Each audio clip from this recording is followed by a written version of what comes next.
What they mean is they watch a lot of cable news. They are on Twitch streams. They're posting on social media. And so there is this politics as entertainment. And if people think that that is what political engagement looks like, then yeah, you'll feel suffocated because you're actually not speaking into or really working with anyone in any kind of constructive way. And yet you're thinking, I'm spending so much time on politics and not making any progress.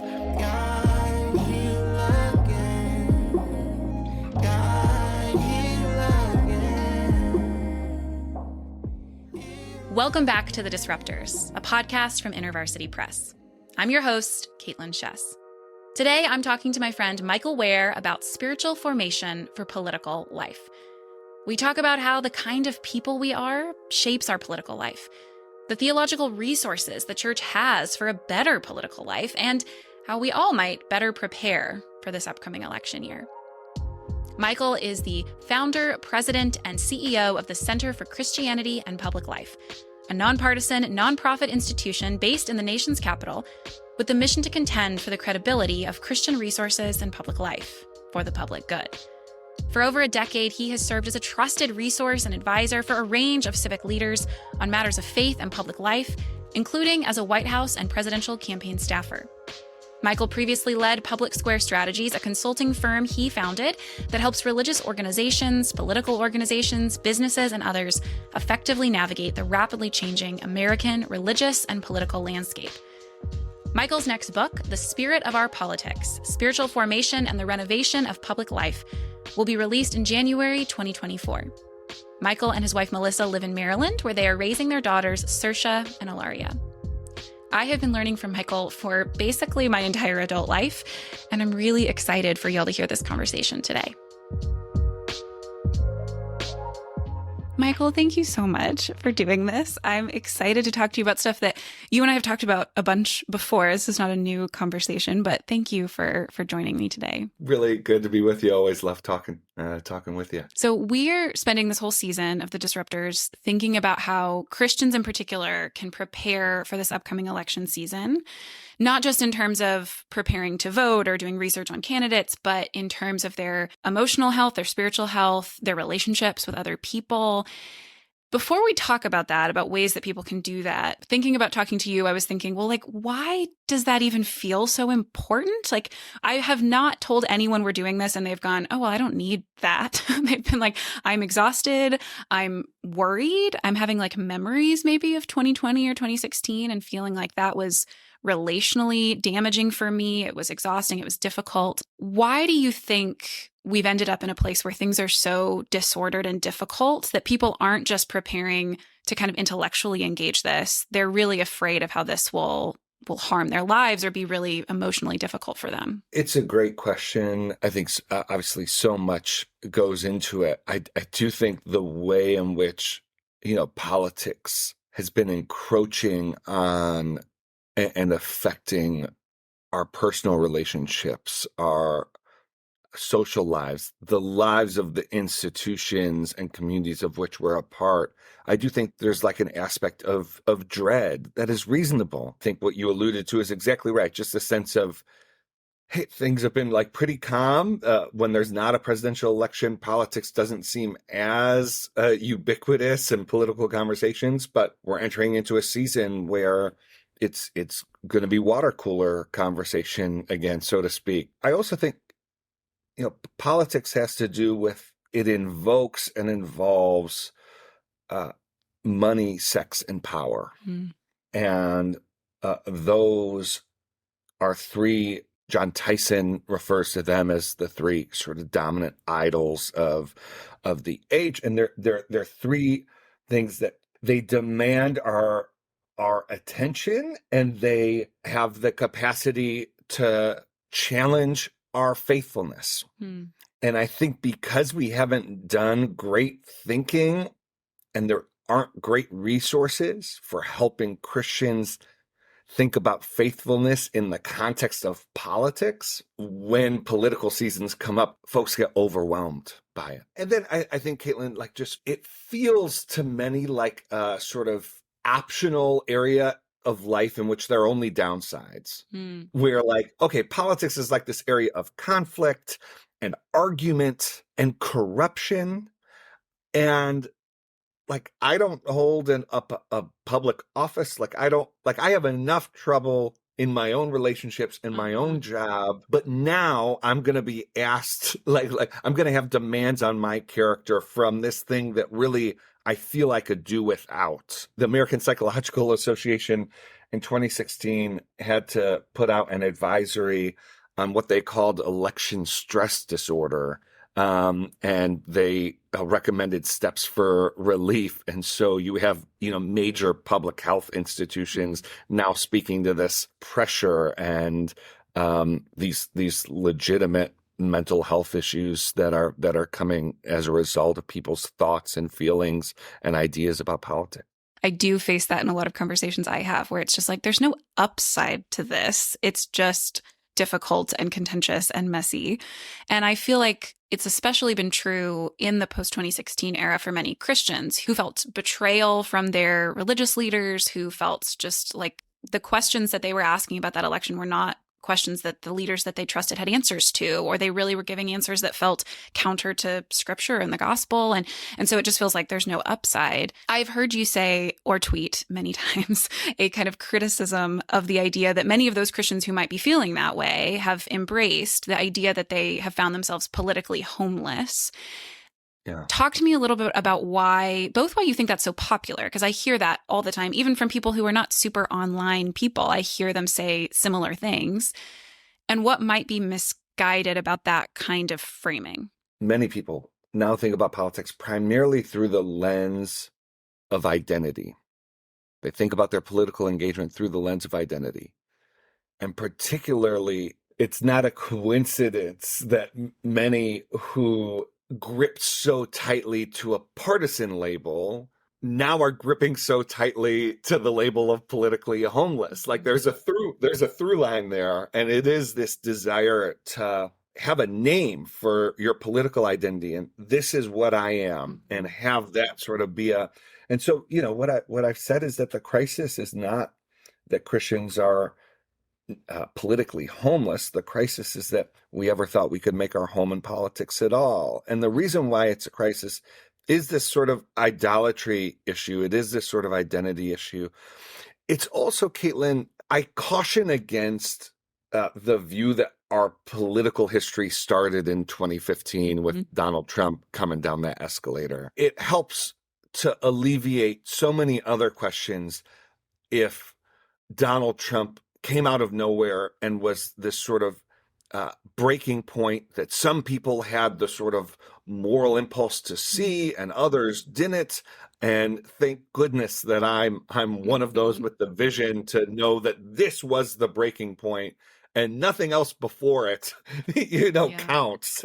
But this is the pivot point at which things turn. There are a lot of problems with that, but one of which is I'm worried that like a Trump lens on our politics will mean we'll miss so much else that's going on. The other thing that happens is it can be a pathway towards political withdrawal and a disengagement, as opposed to a healthier form of political engagement than what people are used to. But if you move from believing that your political party had everything right to a position that essentially, and I know it works differently for different people, but I just, there is this idea that, well, I am too right, I am too moral to have anything to do with these political parties, as if that's what they're for, as if we join political parties because they already have everything figured out, as opposed to political parties ideally serving as vehicles for mediating difference, not imposing a point of view. The political parties are meant to mediate the differences that exist within them. And so I would urge folks to think about the through line. I don't say this to sound harsh, but like maybe your way of thinking about politics actually hasn't changed all that much if you think the options are politically homeless, I won't have anything to do with any political party or politician, and previously you had posters up on your wall of an elephant or a donkey. Yeah.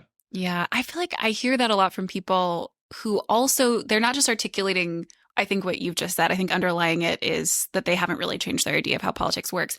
But what they'll often say too is, I have seen the power of maybe not actually the organization of a party, but like the sense that people in that party have of what loyalty looks like or what political participation looks Mm, like. That pull is so powerful that maybe for Christians in particular, participation in whatever form that I have identified isn't possible because doing it will just inevitably harm you. And so I'm curious what you would say to that, but also for people who might be saying, no, I'm not saying that it's impossible, but like maybe for me it is, or maybe in this moment it is, or maybe these forces are just too powerful. Is there a way for us to do that, to be more thoughtful about that? Because I do think they're identifying a problem of people kind of went yes. headfirst in without any thought to how it would form them. But is the alternative really just, okay, it's too powerful, I can't do anything, or is there a way to do it well? Yeah. So I think in individual cases, I think this is so important, Caitlin. I think abstention, particularly like bound by time, is a valuable spiritual discipline for folks. So the last thing I'd want people to hear is that regardless of what you're discerning with the Holy Spirit, Mhm. you need to show up at the next local party meeting. Like that's not it at all. And I do think we need to be cautious around the kind of power that Mhm. politics and political institutions can exert on us. I also think about Paul's guidance in Romans, which is there being uh, great grace and us needing to give room for those whose consciences, Mm. in Paul's context, he's talking about what you eat and drink, but folks whose consciences don't allow them to engage in politics with a clean heart Mhm. and a clear mind. So I want to give space again, particularly as a spiritual discipline in cases where it's necessary or edifying for that sort of abstention. One of the big problems we have, Caitlin, is that so much of what we call politics is not really politics at all. So there's a political scientist at Tufts, Etan Hirsch, who wrote a book, Politics is for Power. But it's in this book that he introduces the term political hobbyist, which I have found to be incredibly helpful. And his point is many people who would say that they're engaged in politics, that they follow politics closely, Uh-huh. are actually not involved in any of the work of actual political engagement and building power for political decisions. What they mean is they watch a lot of cable news. They are on Twitch streams. They're posting on social media, um, and so there is this politics as entertainment. And if people think that that is what political engagement looks like, then yeah, you'll feel suffocated because you're actually not speaking into or really working with anyone in any kind of constructive way. And yet you're thinking, I'm spending so much time on politics and not making any progress.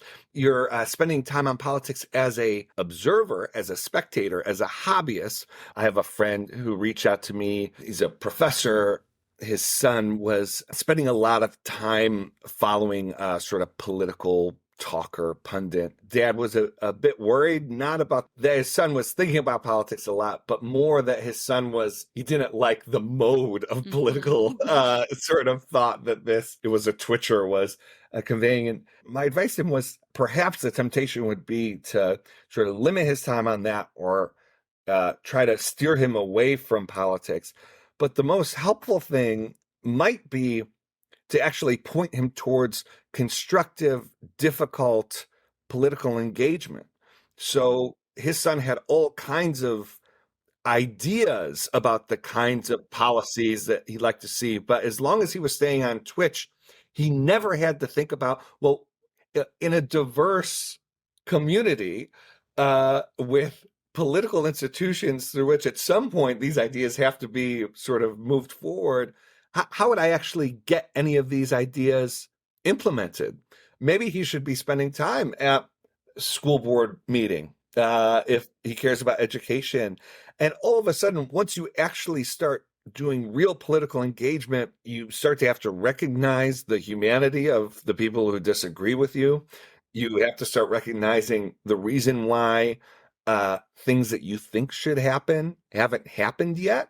And typically the answer is not just because no one is as brilliant as you to even conceive of the idea. And so that can be really helpful and grounding and community building, as opposed to thinking that what it means to be politically involved is to listen to a lot of people with opinions and to have a lot of opinions yourself. Yeah. Yeah. Oh, that's so helpful, Michael. I feel like I see this a lot on social media where people will sometimes encourage each other, like, let's be really politically involved, let's be educated. And it's like, watch a bunch of C-SPAN and like, here's a bunch of posts about kind of infographics of information.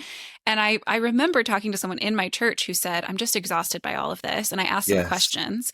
And basically that's what they were doing. They were like, I just need to consume a bunch of material. Yes. And I said, there's like an actual like town hall meeting that will happen at a church in our community where you'll hear people that live near you talking about things that are happening near you. And in my experience, that can be really taxing in some ways, but it's also really encouraging and motivating and actually gives you a lot of energy in a way that just like sitting and consuming things doesn't. And I do worry that there's a real trade-off there. Like you're exhausted, you can't do that other stuff that really Yes. could be beneficial. Another thing I have heard you say a lot, especially over the last year, as I've been in the fellowship program for your Center for Christian and Public Life, is talking about the kind of people that we need to be for doing politics better. And I've been struck by how the first time I heard you say that, I don't remember when it was, I remember thinking like, wow, that's such a good line. Like that's such an interesting idea, which is kind of a ridiculous thing to think. Like that's actually just like a very normal Christian thing to say, that the kind of people we are really matters for the communities that we're in. What difference do you think it makes to kind of reorient the question that way? Because what I tend to hear is, what do I need to do? Like, what does faithful Christian action in the world look like? I don't often have people ask, what kind of person do I need to be to do this? Yeah, Kaitlyn, thank you for thank you for this question. It's at the heart of the work that we do. It's at the heart of my book that'll come out in January, The Spirit of Our Politics. And I've seen politics up close. I've know the structures and the policies and the systems, and you would think maybe that like the closer that you get to these systems, the further away like the human personality would get.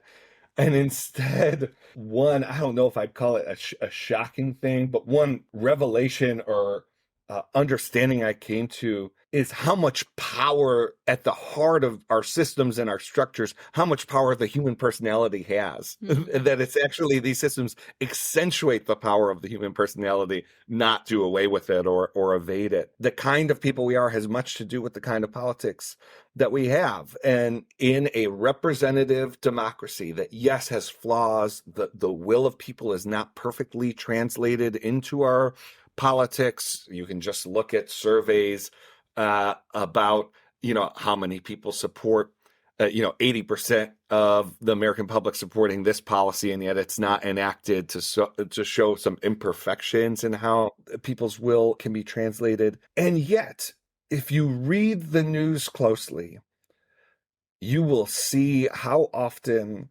people in real decision-making power are making decisions based on their perception and often the reality of how they think people will respond. It is often a common sort of complaint, right? Like, why can't politicians air positive ads and talk about what they're going to do for the country instead of these character attacks? This is not to alleviate responsibility from the campaigns and the politicians who run the ads, the ad makers who make them. But what's also clear is that the people watching the ads, us, we are, like the data is really clear, we are much more likely to be enticed by negative political advertising than to give even a minute ad laying out someone's policy ideas on a subject of importance, the time of day. Mm-hmm.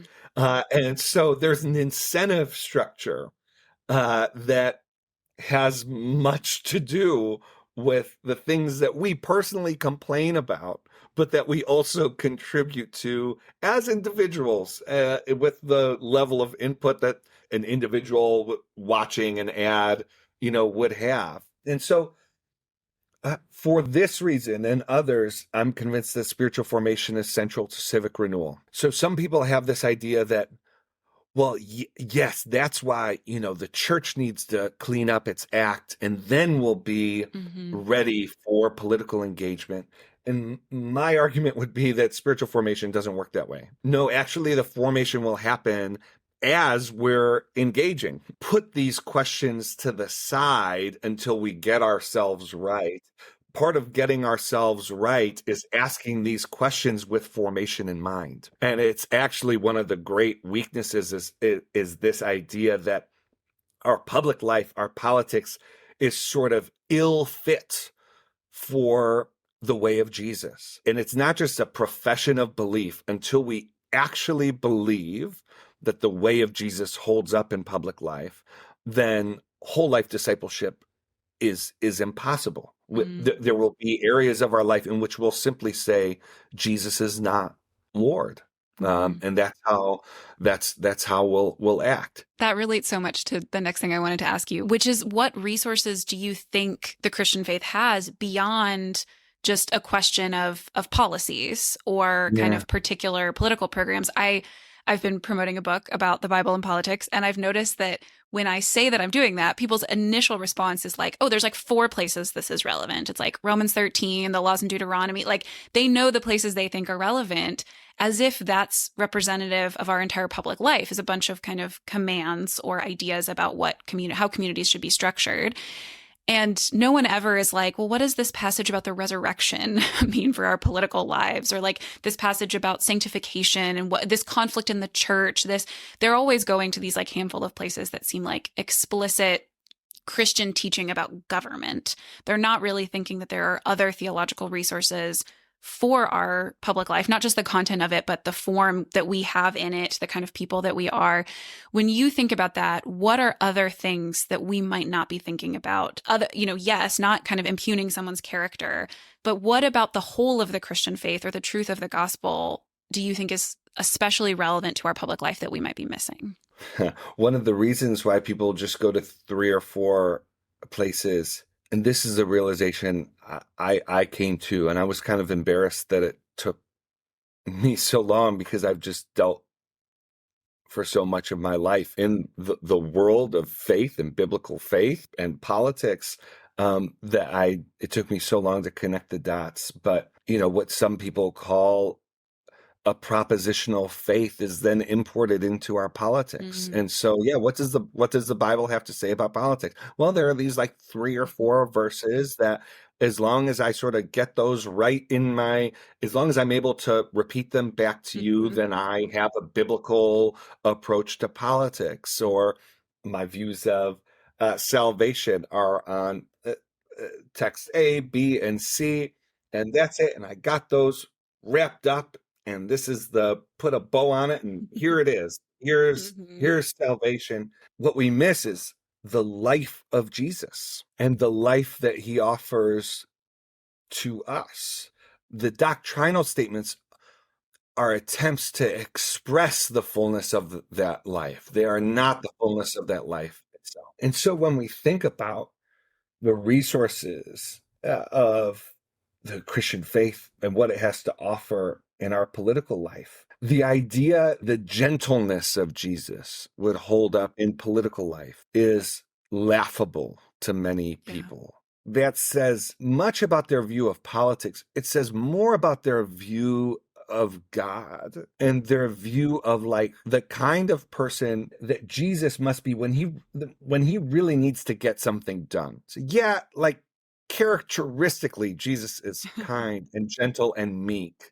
But if he ever really had to get something done, that wouldn't be his approach. It's actually, Jesus has the luxury of being kind and gentle. And and those are like the cracks that we get into, like what our actual beliefs are about the world and the way it works. And so, I think it's the resources of the faith are historical, theological, intellectual, institutional, the history of persons filled with the Holy Spirit and the way that their lives have poured, there's been an outpouring of their hearts that have blessed the communities and the civic institutions in which they've served and lived. I write in the upcoming book quite a bit about this framework for describing the kind of polarization we have today. And I like this model because it's not comparative. It doesn't try to suggest that we're more polarized now than we were 20 years ago or 100 years ago. I think that leads into some debates that I don't think are the most pressing. The fact is that we're polarized today. What is the nature of that polarization? They said that the kind of polarization we have today, which they call political sectarianism, is a toxic cocktail of basically three ingredients: aversion, towards your political opponents, othering, and misplaced moralization. And what I argue in the book is that the Christian faith offers tremendous resources for undermining each of those three pillars or ingredients. I actually think if we looked at the political questions of the day, there's a lot of conversation now about social isolation and loneliness. I'd love to see more Christian voices, not just say, come to the church and you'll experience community, but say that there are resources that we offer that can help the world about the human condition and the scourge of loneliness and why loneliness affects us as people who are made for relationship with others. And so, yes, we need to call people to the church. Willard referred to pastors as spokespeople for Christ. And he thought that the role of the pastor was not just for the local church, but that the pastor is actually bringing knowledge to the public and the community they serve. And that's a vital sort of a pivot I think we need to make, especially in this time of, religious disaffiliation and secularization. We actually need to start thinking of our role as, yes, caring for the local church, caring for Christian community, but also what do we have to offer the public? It's hard to be faithful in our civic engagement without succumbing to polarization. We can oversimplify complex ethical issues and corner ourselves into harsh theological extremes. In their book, Compassion and Conviction, the leading voices behind the AND campaign call for biblical nuance to characterize our Christian public life. This approachable book is an appeal to follow Christ's command to care for our neighbor in truth and love. Stay tuned until the end of the episode to find out how you can get a 25% discount on Compassion and Conviction at ivypress.com. How would you articulate that in a different way, Christianity in public life in a different way? Or maybe even how would you encourage people who might be thinking, I'm a Christian, I care about the words of Jesus and the life of Jesus. Any concept of that being relevant in public life is unappealing to me, not because I don't think I can have that hold up in public life. I want to be Christ-like. I just think that doing that explicitly in any way might harm my neighbors who are not Christians, or might be done in a coercive way, or might just be kind of like cheesy and sentimental. And I'm just like not interested in any of the forms that I have seen. Part of the problem is that we have a model of Christian political engagement, which is done as an act of imposition. That is our first frame of reference for thinking about, okay, either politics is sort of not the mission, not a responsibility that Christians have or should take up, or the responsibility of Christians is to impose their values on a sort of like unwilling populace through whatever means they can get their hands on. I think that, obviously needs to be rejected outright. What will be life-giving is a Christian political engagement, which is not done as an active imposition, but out of a spirit of loving service, as an offering. And offerings can be rejected, and offerings have limits on what the distribution sort of mechanism is. Because Christians find their security in the gospel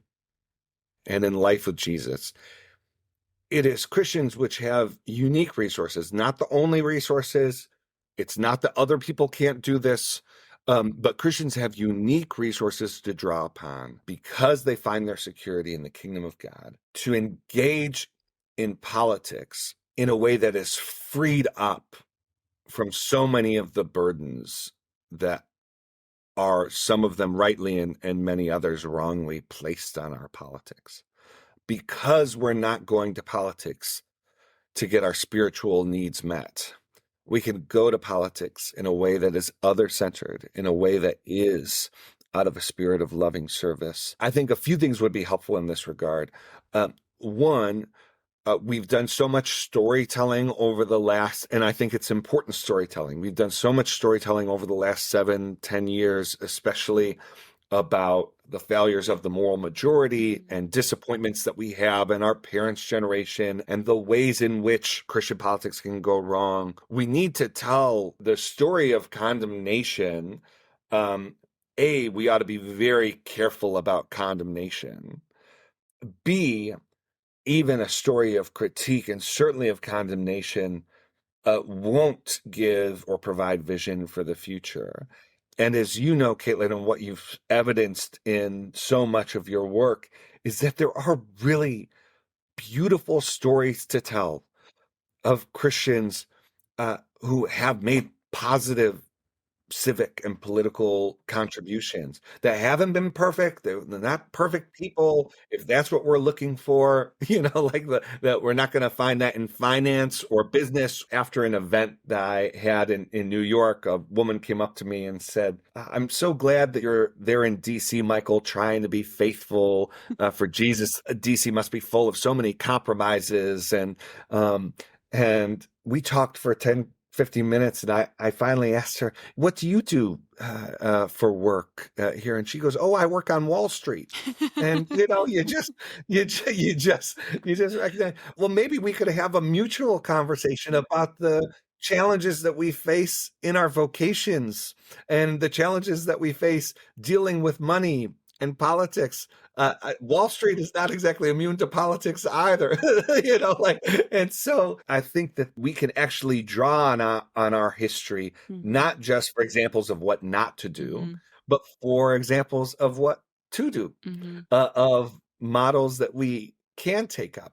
And so, there's a lot more to say there, but that would be an encouragement. Yeah, I do. I so appreciate you saying that, because I do feel like that's the assumption that people have right off the bat is, "Oh, well, tell me how everything has been so wrong and bad."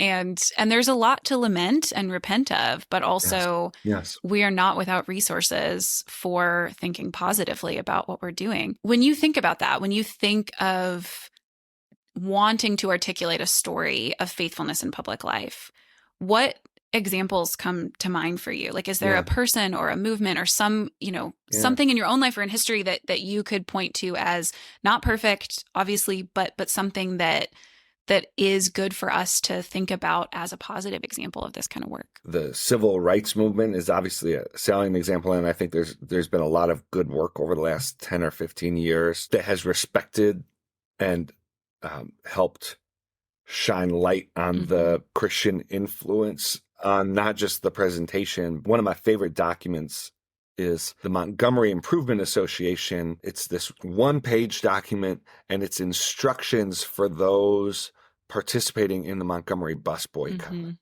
And that document, to me, is the epitome of spiritual formation and discipleship meeting social action. It has guidance around be prepared to absorb evil, but respond with joy. It has obviously guidance around nonviolence. It has guidance around being willing to receive, to never assume antagonism until it's displayed, to be ready to receive help from unlikely sources, or what you would deem to be, or maybe suspect would be an unlikely source. I think Mac McCarter and the work that he's done for decades building community through his work in Louisiana is a wonderful example. I think there's a young guy by the name of Joe Nail who has started an organization called Lead for America, and it's this wonderful nonprofit. It's not a Christian nonprofit, but Joe, his faith and his convictions and drive towards public service have resulted in this organization. I love the model for this. They place grad students back in their local hometowns to serve in local government. It's this beautiful sort of like reverse brain drain situation. It incentivizes folks who want to pursue public service, but may feel, well, I just racked up all these student loans. I can't really, gives them a pathway to do so. And it bolsters the intellectual and social capital of local communities that are often looking for people who will serve in critical sort of governmental roles. I think often we excuse away acts of courage and conviction as, oh, they just didn't know better, or they were foolish. And then we over-identify with the acts of malice and the acts of antagonism, particularly if there's some Christian language that serves as a veneer of it. And there's a weird way, Kaitlyn, in which the extremes conspire to make that the case. There's a weird way in which both folks who want to promote a sort of antagonistic model of Christian political engagement as like just what's necessary, and those who don't want or can't conceive of a positive Christian mode of political engagement, there's a way in which they both work to say, what the foolish thing is those folks in Montgomery thinking that they could stand up to oppression and segregation with joy. With joy? Are you serious? Have you read?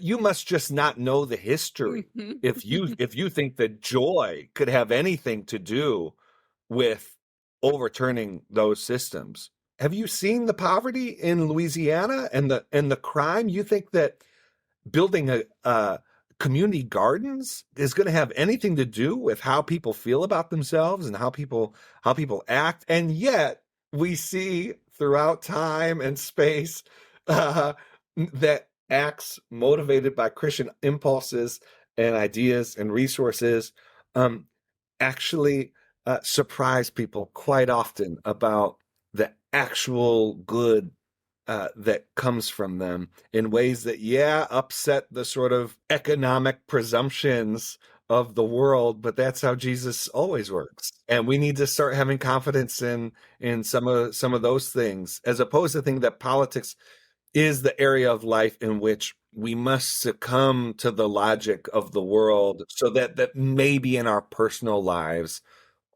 we could now and then follow Jesus. No, this holds up in all of life. I was talking to someone recently who was expressing something like you were just saying, of like, come on, like this is not, and I remember thinking like, well, you do have to really believe it. Like, if you don't really believe it, then yes, this is ridiculous. But I just like actually believe in the resurrection and that changes everything, it turns out. Michael, I want to ask you one more question that we're asking everyone this season, which is a really practical one.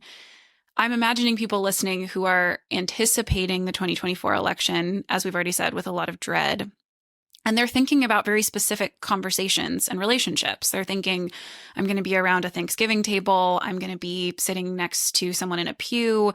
I'm going to be in, Bible study, and this question will come up. And they're not necessarily looking for answers to everything, but they are maybe wondering, what does it look like for me to prepare for that emotionally, spiritually, relationally, even along the lines of the document you were just referencing? Are there things that they can do to be the kind of people who can have that conversation well. Maybe we're not even thinking about like being in a voting booth or showing up to a city council meeting. We're just going like, how can I be the person that when my neighbor at church brings up some political topic, I don't misrepresent the gospel or ruin this relationship or harm my soul in some kind of way. These situations are tough and they're real, and you're gonna like make mistakes. Make sure you're really listening. When we're engaging with people, we're trying to help them. And yet when politics comes into the discussion, our framework for politics is debate and shutting people down. And I think that's harmful in like our political systems. And right, like I don't think it's a good thing that you have, you know, these Senate hearings in which no one is even responding to what the other person said. So people always say, you know, politics is upstream of culture. What that fails to recognize is the way in which politics is culture. And so people see how our politicians act. They watch cable news and see how political discourse works there. And then they often subconsciously import that mode of antagonism into conversations that have no public stake. Yeah. They're important conversations. I get the impulse. If your uncle is a sitting U.S. senator, maybe you shouldn't let him off the hook at the Thanksgiving table.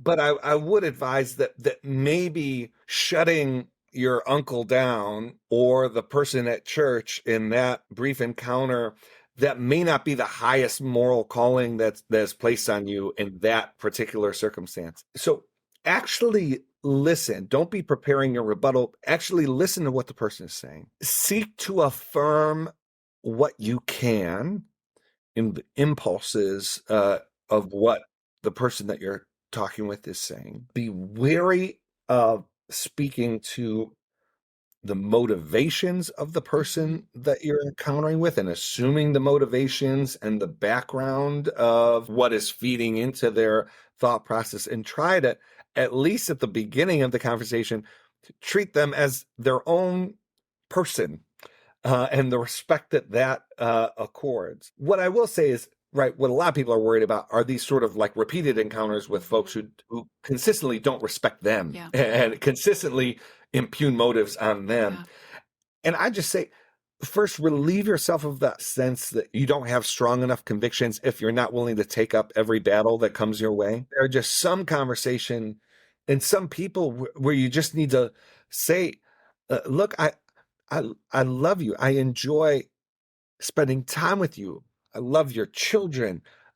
You've given so much to me in my life. If we can't get together without politics coming up and this pressure that I feel, this testing that I feel, then this relationship is just not going to be what it should be and what it can be. And feeling okay with doing that with certain relationships is necessary. It's been necessary in my life. And then just the last thing I'd say is give people time to change. People are beating up themselves for not changing their mind on this issue or not changing their approach or looking back on old social media posts and going, gosh, what was I thinking?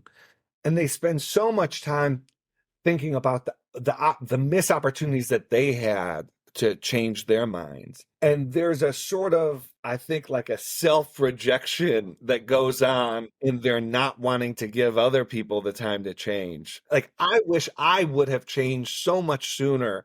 And the fact that you haven't changed yet is inexplicable. Like, I had my breaking point. Why haven't you had yours? You might still be in process. And so don't think that wherever you are now is like the final state of things.